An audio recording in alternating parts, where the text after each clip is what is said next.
حضرت امام اعظم ابو حنیفہ رحمۃ اللہ تعالی علیہ کا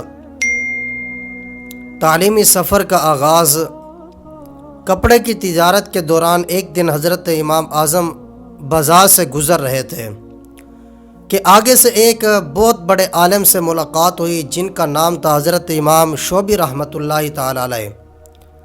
تو انہوں نے جب اس بچے کی ذہن اور چہرے پر لیاقت دیکھی اور سعادت مندی کے تاثرات دیکھے تو بلایا، بچے ادھر آؤ، اور فرمایا کہ آپ کے کوئی استاد ہیں جن کے پاس آپ علم سیکھتے ہیں؟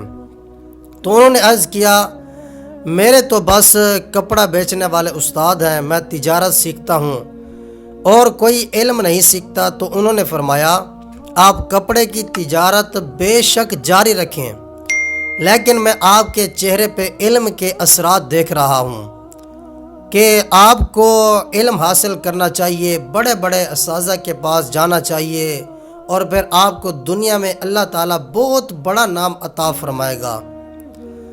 وہ کہتے ہیں کہ حضرت شعبی کی یہ نصیحت میرے دل میں گھر کر گئی، اور بزرگوں کی نظر کا یہ کمال ہوتا ہے کہ ٹیلنٹ اور صلاحیت خوبی کو پہچان کر پھر اس کام کی طرف لگا دیتے ہیں جس کام کے لیے اللہ تعالیٰ نے اسے پیدا کیا ہے۔ تو بزرگ چن چن کر بندوں کو وہ کام دیتے ہیں کہ جو کام اس کی زندگی میں اسے کرنا چاہیے۔ تو حضرت سیدنا امام اعظم ابو حنیفہ رحمۃ اللہ تعالی علیہ کے دل میں حضرت امام شعبی رحمۃ اللہ تعالی علیہ کی بات گھر کر گئی۔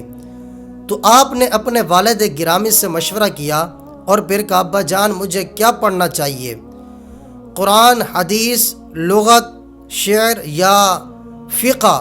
اور مشورہ کرنے کے بعد بالآخر اس نتیجے پہ پہنچے کہ مجھے فقہ پڑھنی چاہیے جس میں مسائل کی سمجھ بوجھ ہوتی ہے تاکہ قرآن و حدیث کے سارے علوم کی خدمت کر سکوں۔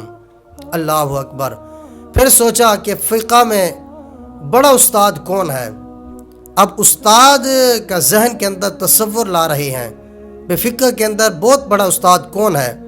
تو اس وقت حضرت سیدنا عبداللہ بن مسعود رضی اللہ تعالی عنہ کے شاگرد حضرت حماد رضی اللہ تعالی عنہ جو کوفے کے سب سے بڑے عالم تھے ان کا انتخاب کیا اور ان کے قدموں میں حاضر ہوئے کہ مجھے علم سکھا دیجئے۔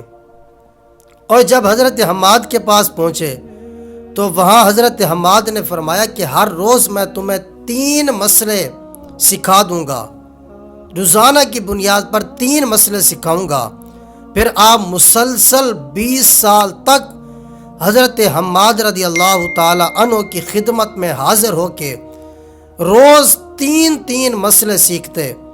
ابھی 3 سال گزرے تھے کہ استاد نے جب ان کا علمی مقام دیکھا تو اپنے ساتھ اپنی مسند پر بٹھا لیا۔